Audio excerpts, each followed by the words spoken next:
Welcome to the Songwriter Connection podcast, where we look at the craft of songwriting through the eyes of the songwriter. Each week, we make a connection with a music maker, listen to their songs, and hear their stories. From Nashville, Tennessee, here's your host, Dave Lenihan. Excited to introduce our guest today. Before I do, let me remind you, if you're listening on YouTube, like and subscribe. And once again, thank you for downloading and listening to the podcast and telling your friends about it. It's growing, and we certainly appreciate not only your input, but the fact that you're helping us spread the word.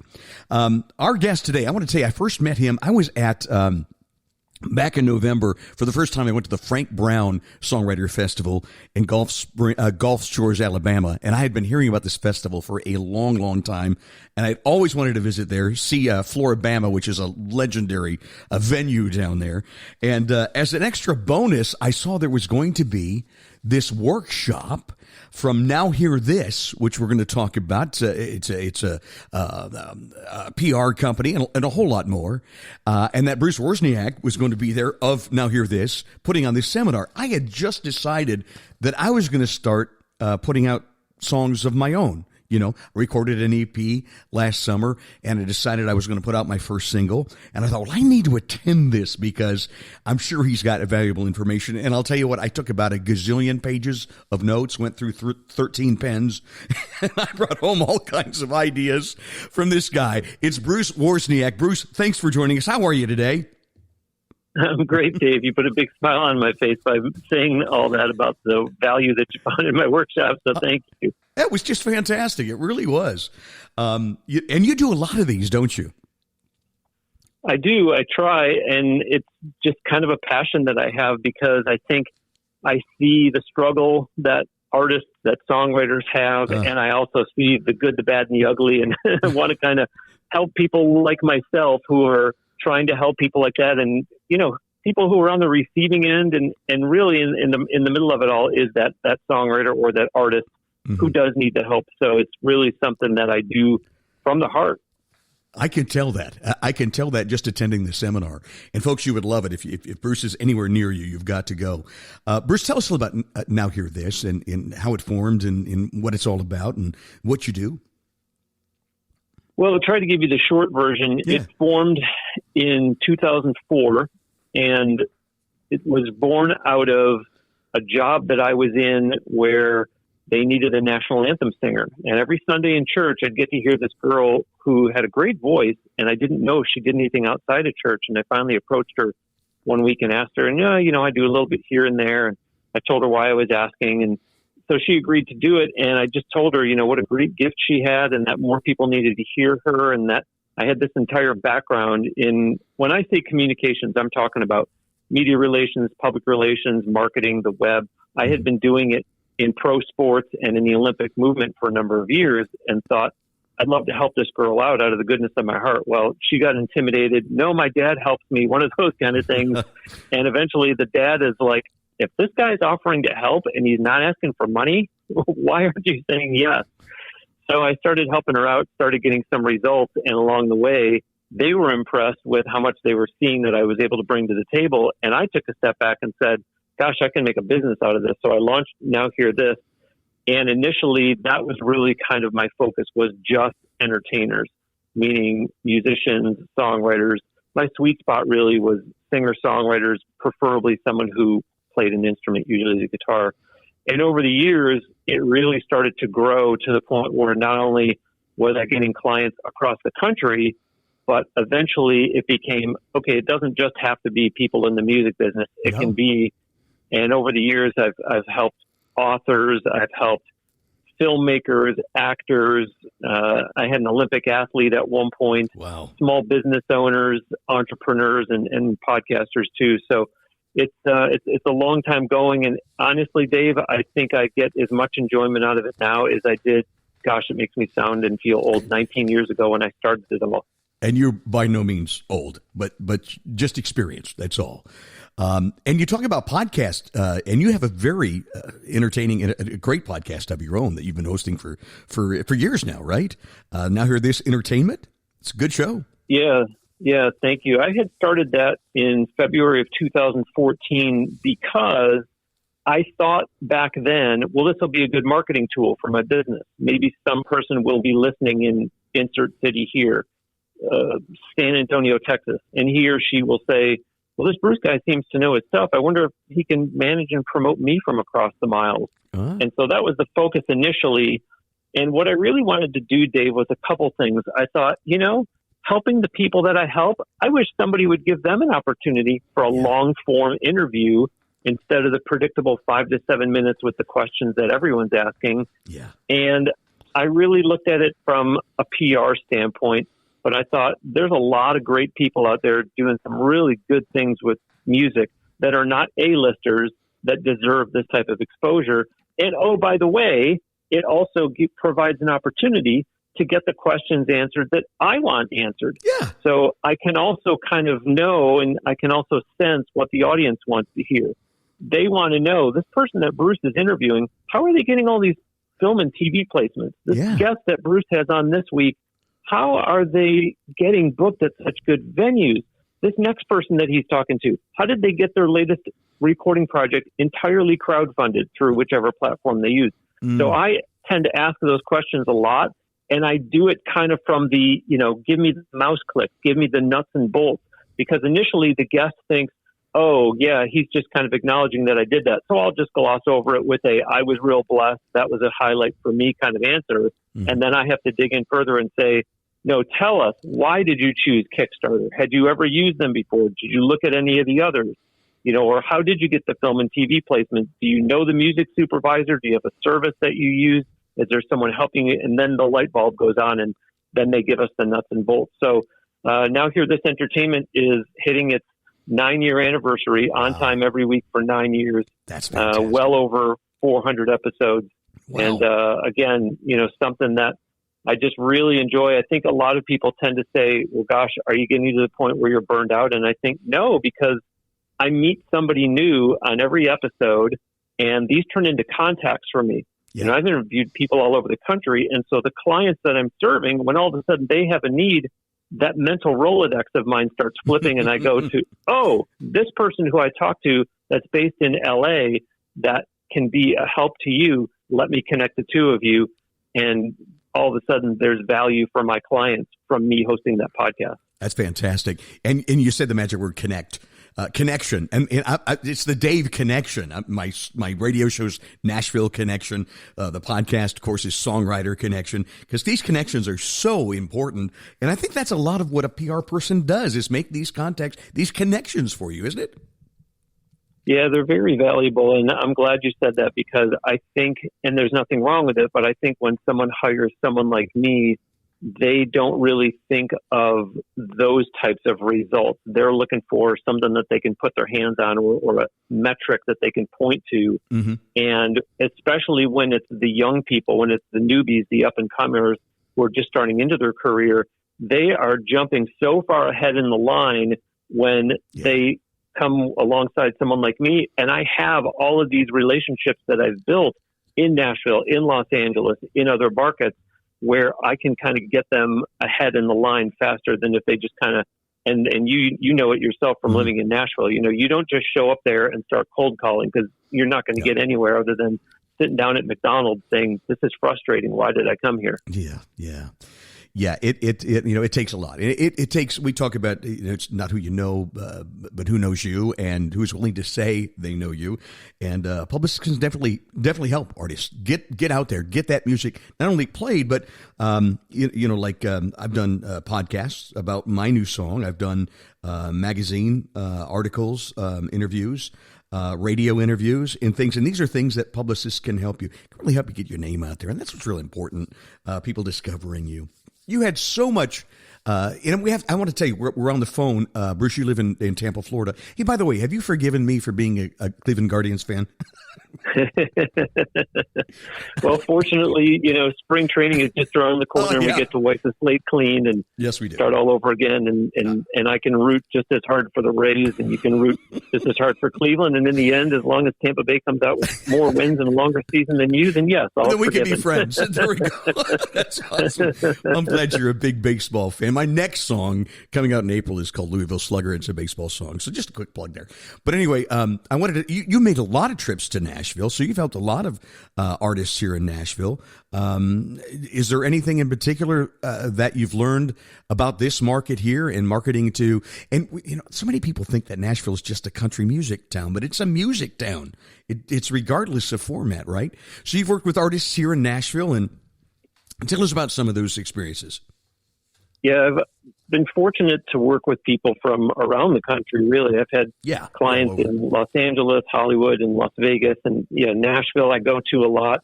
Los Angeles I go to a lot. There's a lot of traveling that I do for a lot of reasons, and I know we're going to be talking about that later on. But Nashville specifically, I do know, and I have learned, and so I practice what I preach, that you really got to be seen there. When I go to Nashville, it is anything but sightseeing. And it always amazes me when I come back from any of my Nashville trips that people will say, "Where did you go? What did you see?" And I look at them like, "Oh, you're actually serious about that?"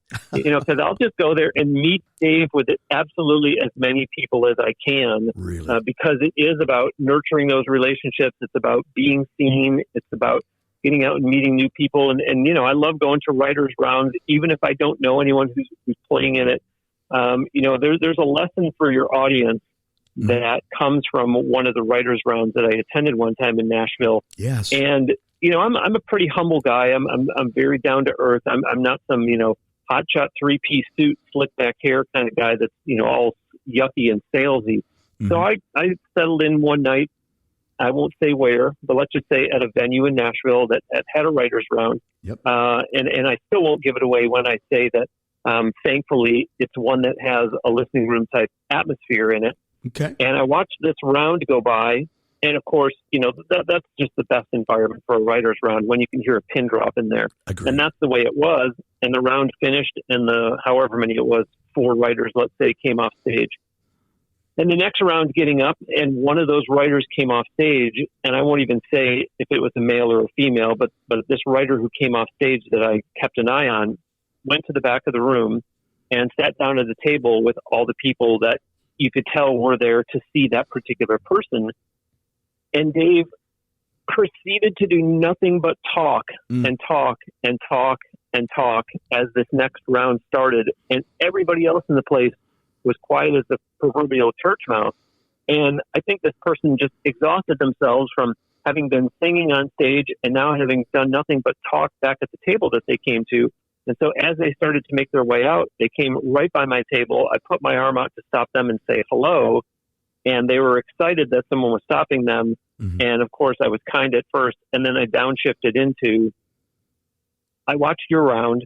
The place was dead silent. You came off stage. You went to the back of the room and you proceeded to do nothing but talk through the entire round. Yeah. You should give the same respect to the round that's up there that everyone just gave to you.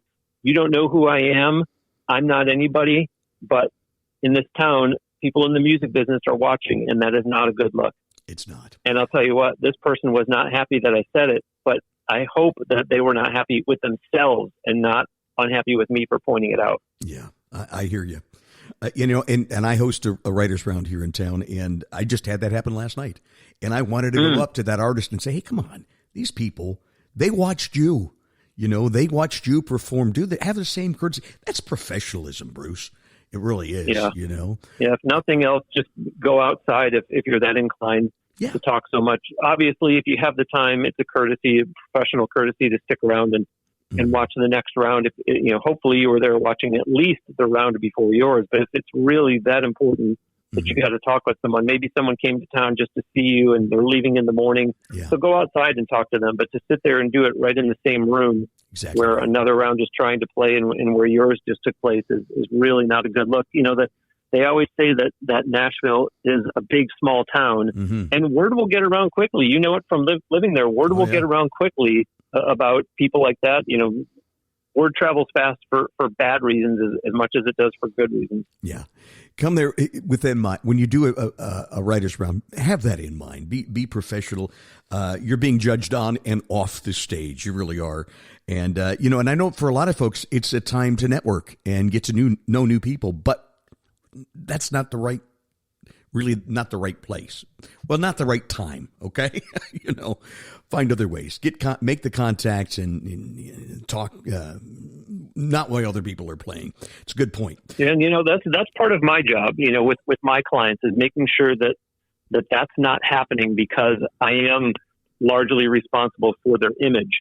Mm-hmm. And so it sometimes is an education if they are new to the business and they don't understand that side of it yet. And I'm not saying it's excusable, but okay, let's learn it, and then let's never have it happen again. Yes, absolutely. Because I am looking out for you, and I am here in your best interest. Mm-hmm. And so I need to make sure that you realize that if you need to talk, you need to take it outside. I remember even here in Tampa one time going to see someone perform and being several rows back, yet being so distracted by two people in the first row who just kept talking to each other through the whole thing.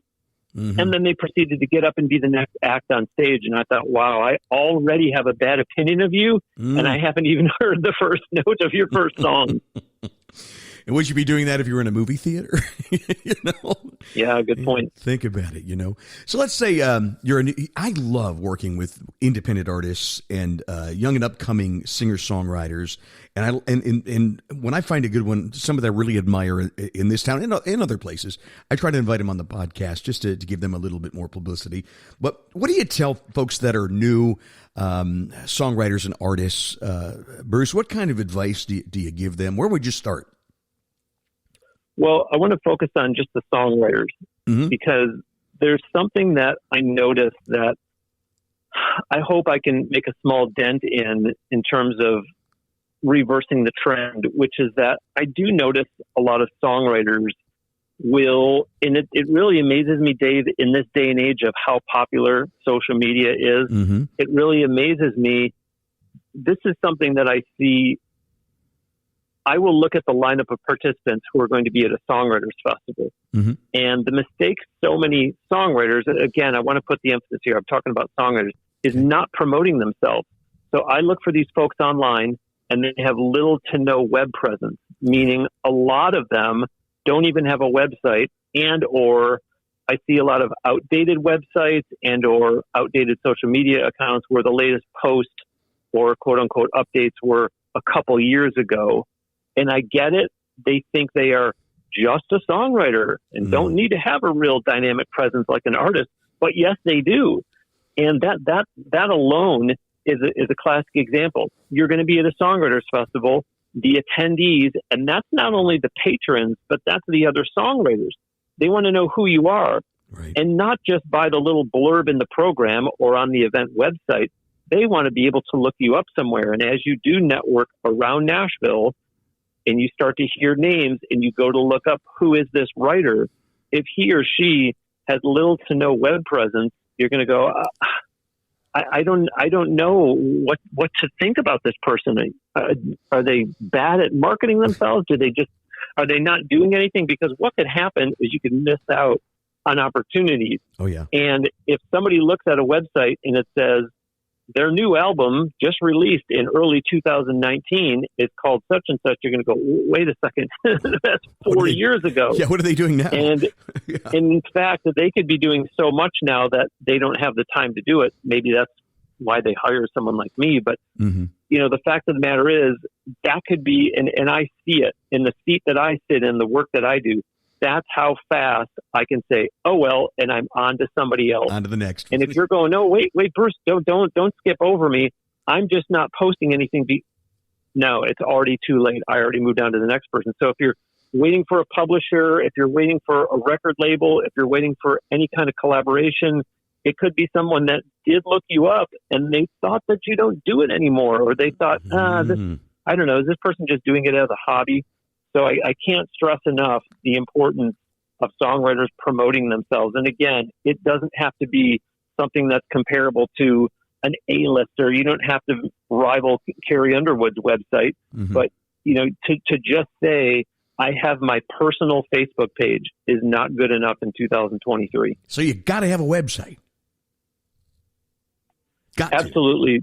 And let me tell you why, Dave. As crazy as it sounds, your audience is going to say, okay, this Bruce guy doesn't know what he's talking about. Think of some of the platforms that have gone under. There was not that long ago, there was a platform that was so popular called Blab.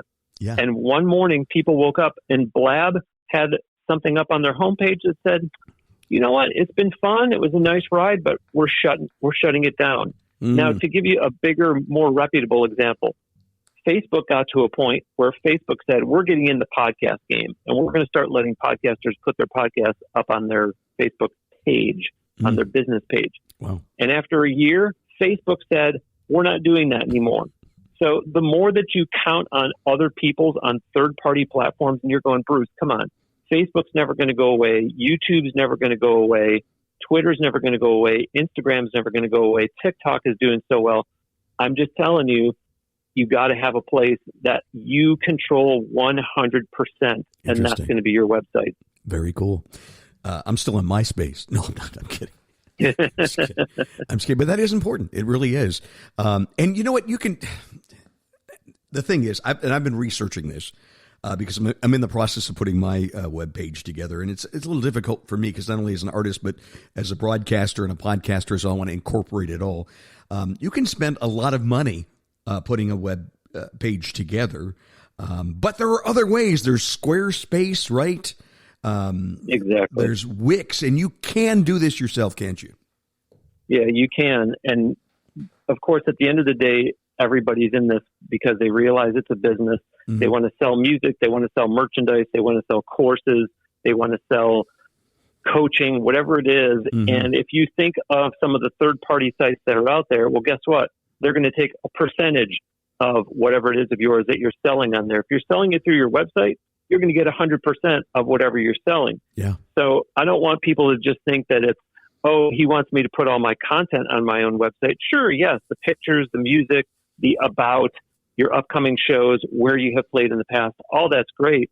But if you're trying to sell music, if you're trying to sell ebooks or physical books or T-shirts or coffee mugs or coaching sessions or whatever it is, put it on your own website. If you want to share royalties with somebody else somewhere, well, fine. You know, people might find you on teachable.com or on Etsy before they find you on your own website.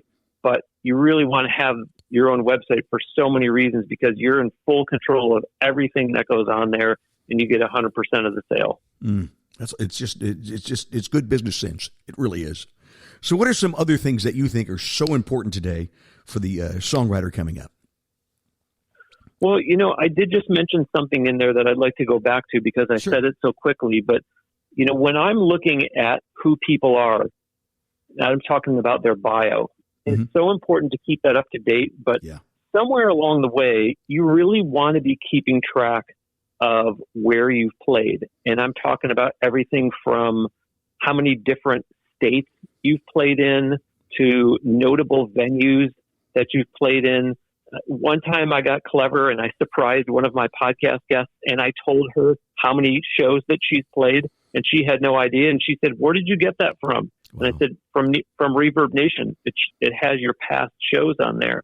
Wow. She said, I had no idea. But, you know, that's kind of a fun stat to be able to throw around. If you're someone that's done, 16 live performances in your life, okay, well, I mean, you're young and you're just getting started. And okay, let's hope that you get 100 more and it's 116. But for the person that's done 916, that's a nice selling point to be able to tell people I've done over 900 shows. I know songwriters in Nashville that can tell me how many thousands of songs they've written. That will get someone's attention. You got to be doing something right. I don't think you can write over 4,000 bad songs, right? There's going to be some good ones in there eventually. So certainly if you've been on The Voice, if you've been on American Idol, if you've been on America's Got Talent, The X Factor, if you have played at the House of Blues, if you played at Hard Rock, certainly in Nashville, people are going to look for, have you played at the Bluebird or some of the real notable venues for writers around, Right. Have you played at the Commodore? Have you played at the listening room? Yes. But, the fact of the matter is I'm looking at that as a podcaster. If someone approaches me and says, I'd like to hire you to manage and promote me, I'm looking at, well, let me see what this person has done. And, everybody wants to spend so much time talking about Spotify these days. and we won't get into the whole argument about is Spotify good or bad, but if you're putting up some nice numbers on Spotify, like make sure you include that because again, you're not getting the payout from Spotify that you wish you were getting. But if you can say that you've got a combined total of 250,000 streams between just your top 5 songs on Spotify alone, guess what? That's going to get people's attention. That's big. And that's what everybody's in this business for, is to say, what other opportunities are out there for me and how do I get them? Well, one of them is really painting a good picture of what you've done that someone can say, okay, I can get behind this. And by the way, Dave, folks, let's please be honest about what you have and haven't done. Say I shared the stage with Kenny Chesney.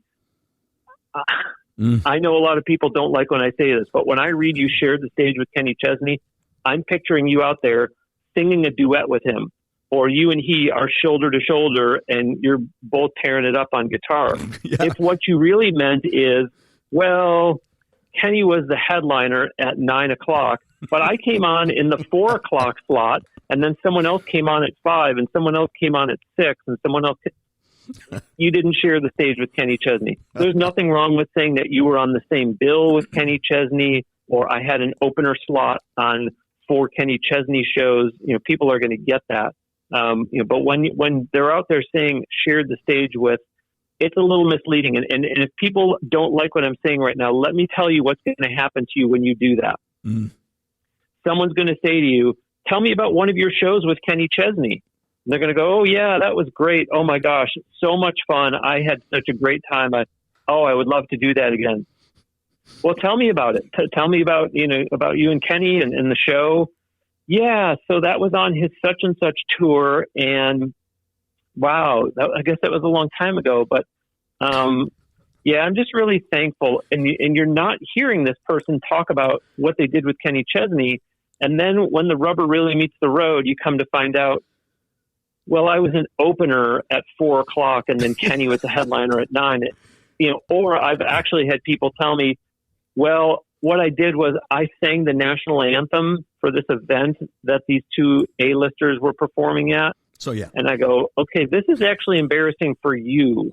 So in the future, you might want to learn from this little conversation that we just had that I wasn't trying to trap you in. I was led to believe that you opened or you shared the stage in a duet capacity.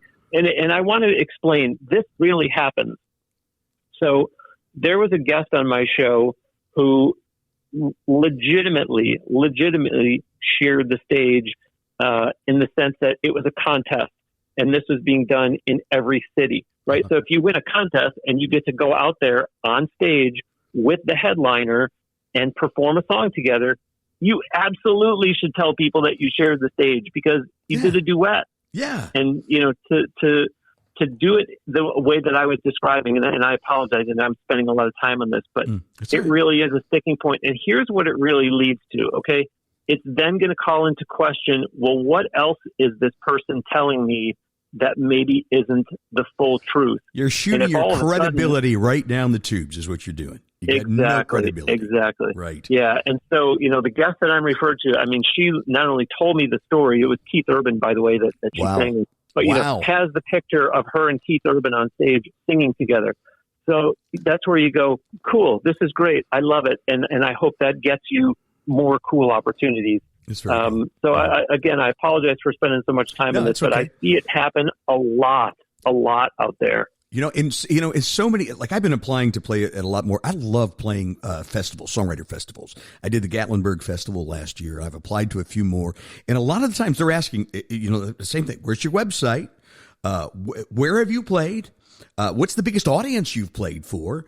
Who have you opened for? That kind of thing. And you have to be honest. It's easy to find out when you're lying, Yeah. And if you are. Well, and here's the thing that happens, people look at that and they go, and this is something that I work so hard with my clients on, which is the more that we can show people that you are busy, they're going to say, she must be doing something right. Look at all the work that she gets.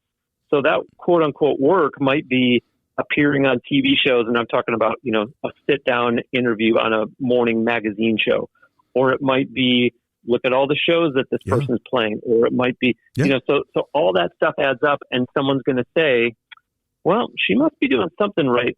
And then the next sentence is, I'd like to know more. I want to do business with someone like that that's getting these many opportunities. Exactly. And even on a smaller scale than that, like I host writers' rounds here in Nashville. So I get a lot of people that will say, hey, I'd love to play your writers' round. And I always say, well, where can I hear your music? And it's really frustrating when they don't have a social or a web page or a place I can go to hear what they're all about. And, so even something as small as that. And the other, so you're telling your story there, and I flashed back a few years back when I was living in Cincinnati. The big Brad Paisley show came to Riverbend. There was the big amphitheater down on the river, and the Bluebird was hosting an event, and they contacted NSAI, which I was a member, and they offered, they were having a Bluebird tent where they had some hit writers coming into the tent prior to the Brad Paisley show. So I applied and I got in. And so I played in this little tent about, like you said, about 4:00 in the afternoon before the show, right? So there's two things I could not have said, but some people might have went, yeah, I opened up for Brad Paisley at the Riverbend in Cincinnati. Oh, yeah, and I played at the Bluebird. Not really. Not really. Yeah. But, so I can see how easily, you could jump ahead. But anyway, don't do that. Hey, let's take a little break. I want to talk about some of your success stories right after this short break for our sponsors, okay? You're listening to the Songwriter Connection, connecting with music makers and hearing their songs and stories. Now back to the show with your host, Dave Linehan. Back with Bruce Wawrzyniak. He's our guest from Now Hear This, and we're talking about how to be successful as a songwriter, as an independent artist. And you've worked with a lot of these from all over the country, Bruce. You've got so much great advice. I hope folks are taking notes. If not, you can back this podcast. That's what I love about podcasts. You can back it up, listen, hear it again and again, and maybe some of this stuff will start sinking in. So tell us about some of your success stories, people you've worked with that you brought along. Yeah, there's one story that I think why this jumps out to me in terms of a classic textbook success story is just kind of the persistence. I have something in my business that I call my 4 P's approach, which is patient, polite, professional, but persistent. I remember that. And there's a recording studio that I've done some business with here in the Tampa Bay area. And the owner of the studio has complimented me by saying, I love that you're not afraid to put your clients in uncomfortable positions. Mm-hmm. And that's nothing extreme. It's just, okay, you do have to kind of get outside your comfort zone, because if you just stay in that little bubble and you say, okay, everything is fine here, well, you're not really going to grow in your career. So there was a client that I was bringing along that the more and more she started to do and the better and better gigs that we were starting to get, I told her, I want to get you big time. Like we need to get you in a real high profile situation. And she said, like what? We'd gone to Nashville already. And I said, well, let's see if we can get a gig in Las Vegas, entertainment capital of the world. And she went, oh, and I said, just calm down. Let me work on it first and see what I can do. And lo and behold, I ended up getting her booked to perform at the House of Blues inside Mandalay Bay on the Las Vegas Strip. That's and big time. She was nervous, rightfully so. She was nervous, but that's a crowning achievement for her, for me, and it pushes her outside her comfort zone a little bit. And again, now it becomes one of those selling points that you start to hang your hat on. And they say, where have you played? Have you played in Nashville? Yes, I have. And they'll ask you, what are some of the places you played in Nashville? Well, where else have you played? So now you have to say outside of Nashville where else you played. And certainly, you mentioned the Ohios, right, or the Tampas. Yeah. People will listen to that. But when you can tell them that you've played in Las Vegas and on the Strip, mind you, never mind in House of Blues, well, now you've got their attention and they're going to say, tell me more. And as they'll teach you in sales, you've got someone there when they're saying, tell me more. So that was a real proud moment, that I really, really remember and cherish. That is amazing. What an accomplishment for you and her. Fantastic. Wow. That's the kind of stuff that a publicist can do for you. when are folks ready for someone like you in their career? When do you think? It's interesting that you asked that because I'm getting ready to go out and speak at the San Francisco Writers Conference. Mm-hmm. And I've heard a lot of those folks say, well, I haven't written a book yet, or I've written a book, but it's not published yet, so I don't need a publicist. And yet I have a writer client in Las Vegas, coincidentally, and I have gotten her all kinds of opportunities, and she hasn't published a full-length novel of any kind. So it's the same way in the music business, especially in Nashville. But, if you step back and look at that big, scary, big picture of all the fish in the sea, and you say, how in the world am I going to get noticed? And maybe you're just getting ready to put out your first song. Well, okay, you're getting ready to put out your first song. Mm-hmm. And it's okay. I understand, if you think you're going to do it yourself, you want to try to do it yourself, or mom and dad are going to help you, or you have a good friend, who's really invested in your music. But the fact of the matter is, you do have to recognize at some point, this unfortunately, and I know people are sick of hearing this, but it can't be stated enough. It's a business. And so I do go back to that story that I told at the beginning of how Now Hear This was founded, which the girl I talked about that was singing in church, her dad was a realtor. So what does he know about not only the entertainment business, but what does he know about communications, which I defined earlier as media relations, public relations, marketing, the web? Nothing. So if you're going to lean on mom and dad who just love you to death, and of course they do, but aren't really skilled in these areas, or you have a best friend that just is your biggest fan, well, that's great. But if your best friend works at the diner and doesn't have any skill in the areas where you really need help, then I don't think that you're really going to get the traction that you want. So I think it's an investment that you have to look at making and saying, do I want to enlist a professional where this is what they focus on? And if so, get started and watch and see how much faster they'll start to get you the results.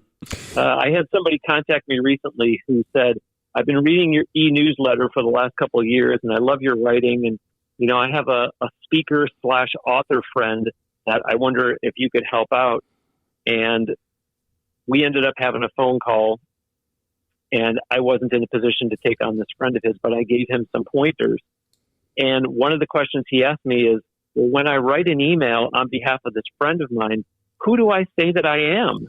And I said, it's not about you. Never mind who you are. You're writing to someone to tell them about this author/speaker. And that's one of the things I've always loved about my business, is that I'm here to tell anyone that will listen about my clients. I'm not here to tell people about Bruce or about Now Hear This. In fact, that's one of the facets of my job that I dislike the most, is when I am talking to a potential new client and I do have to talk all about Bruce and I do have to talk all about Now Hear This, because my business is telling everyone all about those clients and how talented they are at whatever it is they do. Two stories come into mind after you said that. One is, recently I was contacted by a publicist for an artist and a songwriter, not from Nashville, outside the market. I like to go outside the market, and she had a very interesting point of view to share. And I look at the stories, and this publicist said, "Hey, here's my client, and she is a mother, and she wants to talk about how the music industry and motherhood can combine and work. How do you make that work?" And I thought, wow, I bet we have a lot of listeners that are in that same situation. And she's been very successful in what she does. And I said, by all means, let's talk about that. So find your niche, find out where you are, right? Find out what you're about. All right. And even if you don't have a lot of money to spend on hiring a publicist at this point, there are things you can do, right, Bruce, to help better your career. Yeah. And I was just going to add into what you just said. I love that you pointed out the fact that you do have to have some kind of an angle. And so I always like to draw attention to, and of course, I don't know how many people are even watching the news anymore. I feel like I'm dating myself when I refer to the 6 o'clock news or the 11 o'clock news, but they'll be reporting on the news, and then they say, when we come back, and then they tease a story, and you go, oh, I got to stick around through the commercial to come back and hear that. Well, that's what you have to have when you're pitching yourself if you don't have a publicist or someone working on your behalf. Because if you say, well, you should book me on your TV show because I'm a great singer. Well, guess what? There's a line around the block of people that think they're great singers. No, but I have a song. I'm sorry. Yeah, I meant I have a song coming out.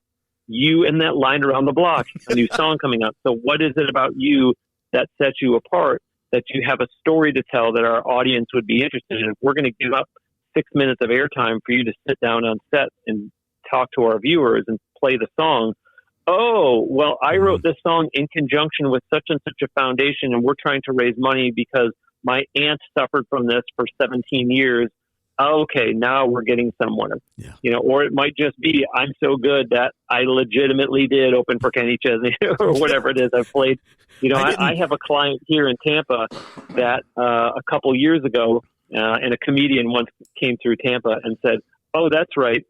You all didn't have the pandemic down here. What did it last for? Like a long weekend? That's about it. Because he was taking a shot at Floridians being reckless with the pandemic. But I had a client that in 2021, she had 388 gigs. She was booked. She had 388 bookings. In a year that has 365 days, she had 388 bookings. So something like that will get the attention of someone that is going to be interested in interviewing you, because it's a whole lot different than someone just saying, oh, I'm a great singer and I've been performing for 10 years. Good point. That does catch people's attention. She's had these many shows. That's fantastic. How about other things for self-promotion? And one of the things I remember from down in this seminar, you had these beautiful banners that you had put up, and they're not that expensive to get done. Canva, Instaprint things does these. And then I want to talk about that. And if you have little or no money, how to raise money for your cause. There's ways to do that, right?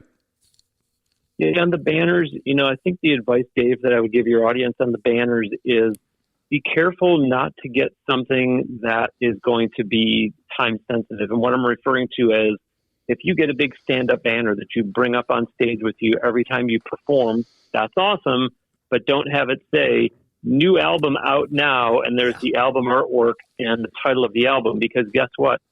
11 months later, you're going to be getting ready to release your next album, and you're going to go, oh, I guess I have to get a new banner now. So really think about, what can I put on my banner that I can use this thing for 5 years? For as long as the banner holds up and still looks like it's in really good shape, it'll still be just as relevant 5 years from now as it is today, because otherwise you're going to be really upset at the money that you did spend. Even if you did shop around and get a good price, you're going to say, well, I guess I can't use this anymore. And don't forget that those banners can also be used. I mentioned this earlier. Social media is so popular, and so many people are trying to do videos for whatever platform they're on, Instagram, Reels, or TikTok. Well, set that banner up in your house. It doesn't have to be in every single video that you make, but it doesn't have to be something that you only bring up on stage when you're performing live. Set it up in your house and have it behind you. That's a great idea. And how about... and I have two different sizes. I've got the one that you set down on the floor and is taller than I am, and then I've got the small little desktop size. And there's different applications for both sizes. And how about like a QR code on there that people can shoot and take to your webpage or your Venmo? Yeah, 100%. I've really watched closely with interest as QR codes have made a comeback, because I can remember many years ago when they were the thing, and boy, when they disappeared, they disappeared. You just felt like, why do I have a QR code on the back of my business card? No one's even going to know what this is anymore. And now they are so valuable. And so absolutely, on your business card, on your banner, on the flyers that you're passing out at your live show, put a QR code. If it goes to a link tree, or if you say, no, I'm going to focus on one thing. I want tips. I want Venmo on there. Set it up to go to Venmo. But take your pick. It's a really valuable tool, and we all see them everywhere. I think really, Dave, what happened was the pandemic made us so much more conscious. Much more conscious of QR codes, because we walk into restaurants and they'd say, sorry, we don't have physical menus anymore. Here's a QR code for our digital menu. So everyone has gotten used to using them. The people that are looking at them and saying, what do I do with that, are the people that are, let's just politely say, advanced in age and probably are still using an old flip phone. I was talking to a young artist last night, actually, and she showed me something that was amazing. Business cards are really not in anymore. I've handed out a few where people go, they just took a picture of it, but she had a thing called a link. And she held it up to my phone, and boom, there was all her information right there. You've seen these things? Well, my client in Hollywood, she tells me something similar. I'm not really encountering a lot of people out here with business cards, Bruce. Yeah. And I told her, that's all well and good, but it doesn't mean that you shouldn't have them, because what's going to happen when you do encounter the person that wants the business card or doesn't use the method that you... But Bruce, everybody's using Instagram DMs is what she told me. And I said, and I'm sure they are, and that's good to know. I'm just telling you, you're going to encounter someone in Hollywood that doesn't do Instagram or doesn't want you in their DMs and is going to say, do you have a card?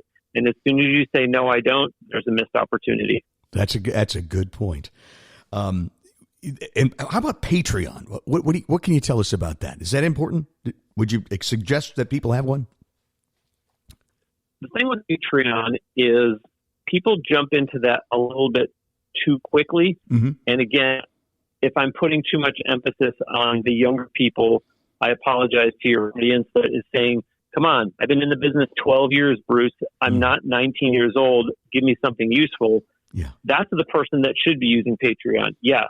Mm-hmm. The person that's 18 or 19 that's just launching their career and is already asking people to join their Patreon, even though they haven't proven themselves yet, that's a tough ask, because you're asking people to support something that they don't really have much interaction with yet. They haven't had much exposure to it. Good point. So Patreon is better for people that are a little bit more established. And I also think, Dave, that people put a little too much pressure on themselves with Patreon. They see that there's the ability to have all these different tiers, and then they get all caught up in, what am I going to offer at all these different tiers? That's true. I'm here to say, take some of that pressure off yourself. If you just are at the end of the day trying to get some extra financial support, tell people, look, I have one tier. This is what it is. $10 a month, and this is what you get. And that's awesome. That's all. Yes. That's awesome. That's great advice. There was another site you talked about, Cup of Coffee or something? At the seminar? Buy Me a Coffee. Buy Me a Coffee. Yes. Tell me about that one. Yeah. BuyMeACoffee.com is a site that is kind of a fun way for people to quote unquote tip you. And at the end of my Now Hear This Entertainment podcast every week, I always close by saying, that's the show, folks. I hope you liked the interview. If you like what I'm doing here every week and you want to thank me for it and show us your support, and I tell them to go to my podcast website and click on the yellow Buy Me a Coffee logo. But, cool. You can have my page is simply buymeacoffee.com/Bruce W. Wow. And so you can send people directly to it. But when they land there, they just see that, okay, I'm going to essentially send him a $5 tip. Or if I want to, I'm holding up air quotes, buy him 2 cups of coffee, then I'll send him $10. And it's just a fun way. Instead of saying, please support me, please Venmo me, please send me some support through PayPal. And people get nervous asking for money. Yeah. So it's a fun way to do it without kind of stumbling through, I'm just looking for you to Venmo me or PayPal me a tip. I think when you're doing a live show, the audiences have gotten conditioned to hearing about Venmo or PayPal. Right. But if you're in a position where you're looking for something unique, and you want to have a little fun and try out buymeacoffee.com, it is kind of different. I know some podcasters that are having some success with it. I had somebody go through my buymeacoffee.com/Bruce W, and they sent me a tip just for the help that I gave them, not because they were listening to the podcast. So I think people will receive it in whatever way you position it to them. But I would recommend it. I'm not getting anything for talking about them. Dave's the one that brought it up, but it's something to check out. Buy Bruce a cup of coffee, please, folks. Yes, buy Bruce a cup of coffee. So, that's cool. I love that. The other thing, another source you told us about down there at the festival, and I know you do a lot of these songwriter festivals, and you're a very in-demand public speaker, and it's really cool, and you're very good at what you do. You mentioned the Indie Bible, and that's an incredible resource for folks too, isn't it? It is. And their shameless plug, I will ask people, if you're going to check it out, to go through the affiliate link on my website. My company website is nowhearthis.net. And of course, that's HEAR. And if you go on nowhearthis.net, I can give you a shortcut and say, just navigate into the podcast section and you'll see the ad for the Indie Bible. In fact, the real shortcut that I love to give people is, and this is a neat trick, by the way, that your audience can use depending on some of the different projects that you have, which is I bought a custom URL, which is nhte.net. It stands for Now Hear This Entertainment, the name of my podcast. Wow. So the trick that you're doing is you're giving out a website that people think they're going to a website specifically for the project that you're talking about. So every week on the podcast, I only mention nhte.net, and people think they're going to a website for my podcast.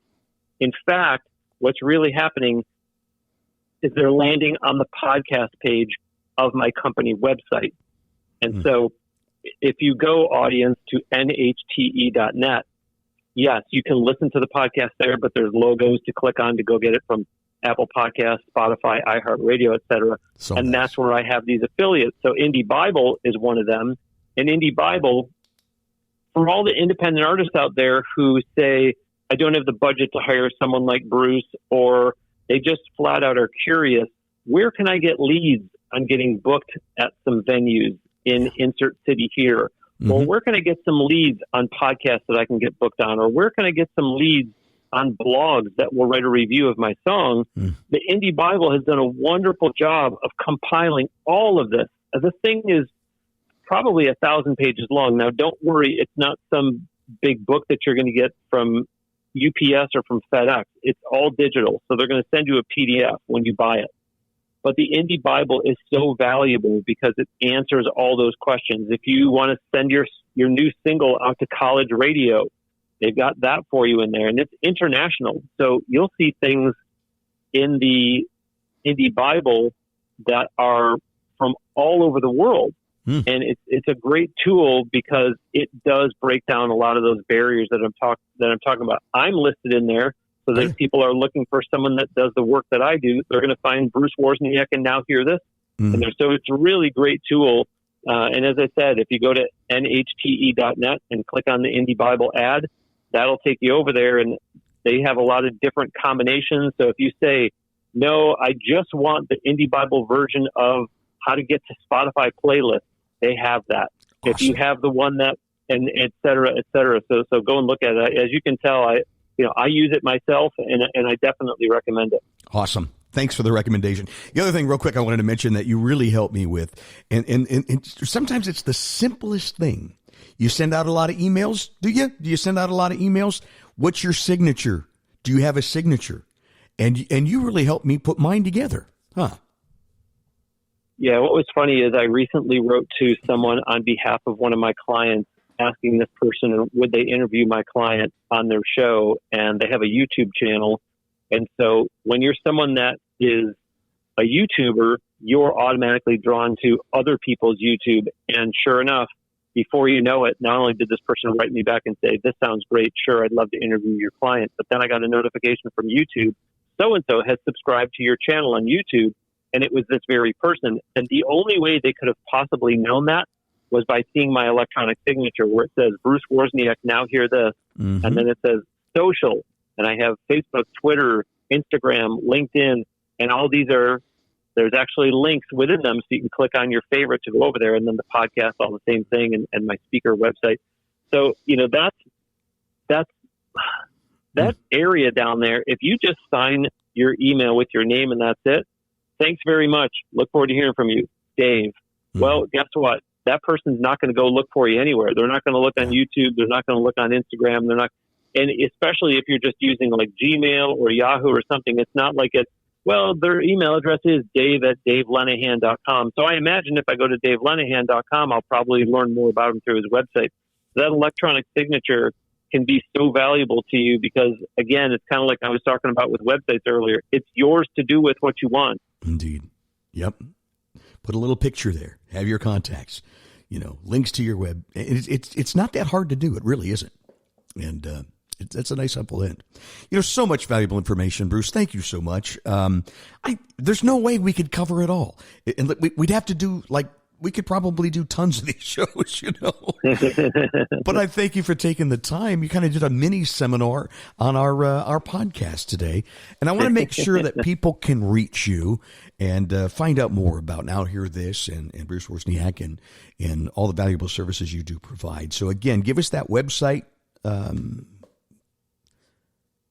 I had mentioned the podcast at nhte.net, but in reality, as I said, if you just go to the company homepage, which is nowhearthis.net, and again, HEAR, nowhearthis.net will get you started into my company, and then from there you can go over to wherever you want, to my weekly blog that I write every Monday, to the podcast section, to the contact page to write to me, whatever it is. And obviously there's plenty of social media links on the website also, so if you'd rather get in touch with me through social media or just follow, engage on Facebook, Twitter, Instagram, LinkedIn, they're all there.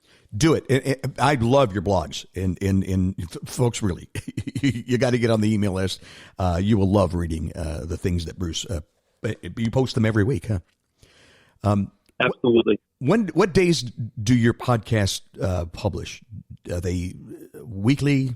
Yeah, the podcast comes out every Wednesday. Every Wednesday.